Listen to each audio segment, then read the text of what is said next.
2 जूनपासून सुरू होणाऱ्या महाराष्ट्र प्रीमियर लीगच्या दुसऱ्या पर्वासाठी पुणित बालन ग्रुपचा कोल्हापूर टस्कर्स हा संघ सज्ज झालाय। कोल्हापूर टस्कर्स संघाची जर्सी आज लॉन्च करण्यात आली आहे।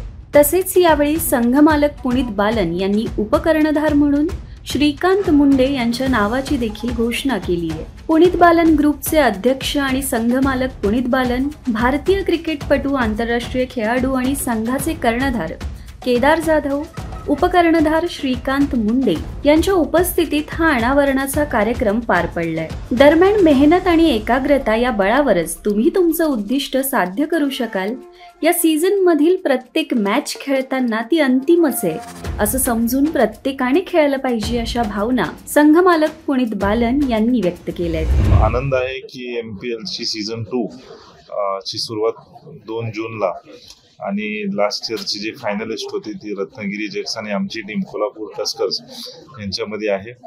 सीझन 2 साठी 1 वर्ष आम्ही वाट बघितलं आणि आता फायनली सीझन 2 आता 2 दिवसांनी सुरुवात होईल।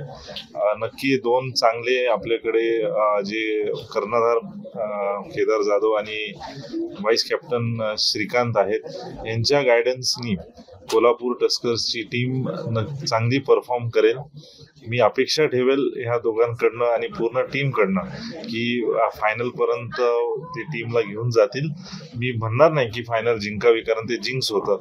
जे लोकांनी असंच नेहमी सांगितलं ती टीम नेहमी कमीच परफॉर्म करते, तर माझं एवढंच म्हणणं असेल या टीमसाठी की प्रत्येक मॅच त्यांनी त्यांची 300% त्यांनी द्यावं आणि जेवढं चांगलं परफॉर्मन्स करू शकतं तेवढं टॉपला ही टीम जाईल। यंदाच्या मॅचेससाठी आम्ही खूप चांगली तयारी केली आहे, त्यासाठी प्रत्येक खेळाडूने खूप कष्ट घेतले आहेत, त्यामुळे यंदा आम्हीच जिंकू असा आत्मविश्वास देखील यावेळी कर्णधार केदार जाधव यांनी बोलताना व्यक्त केलाय। पूर्ण महाराष्ट्रातून विविध जिल्ह्यामधनं खेळाडू आलेले आहेत। तर जसं श्रेयस कोल्हापूरपासून आहे, तरंजित सिंग सांगलीपासून आहे, श्रीकांत मुंडे परभणीमधून आहे। सो आय थिंक महाराष्ट्राच्या प्रत्येक जिल्ह्यातून जे चांगले खेळाडू आहेत ते ऑप्शनमध्ये जे बेस्ट ऑफ आवर नॉलेज आम्हाला मिळाले ते आम्ही घेतले। स्ट्रॅटेजी इज मॅच खेळायला जायचं आणि ती जिंकायची नाही। आता तुम्ही बघा की टफ असं काही ठरवू नाही शकणार, कारण लास्ट इयर आम्ही आणि रत्नागिरी फायनलला होतो आणि ती मॅच झालीच नाही, त्यामुळं अजून काय बोलण्यात अर्थ नाही। बॅलन्स जसं करता येतो तसं केलं। स्पिनर्स, ऑलराऊंडर्स, फास्ट बॉलर जसं लागतात, ज्या हिशोबाने ज्या बेस्ट ऑफ नॉलेज मला आहे त्या हिशोबाने आम्ही घेतले ऑप्शनमध्ये। श्रीकांत बरोबर मी खूप वर्ष खेळलेलो आहे महाराष्ट्रासाठी।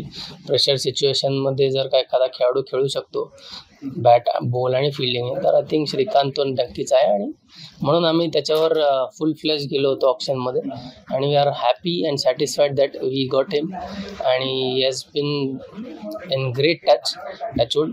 So that's it. कुठलाही खेळ आपण जेव्हा खेळतो, आता कुठल्याही क्षेत्रात माझ्यासारखा स्वभावच असा आहे की कुठल्याही क्षेत्रात गेलो मी तर मला त्यातल्या टॉप लेवलला जाऊन काम करायचं असतं।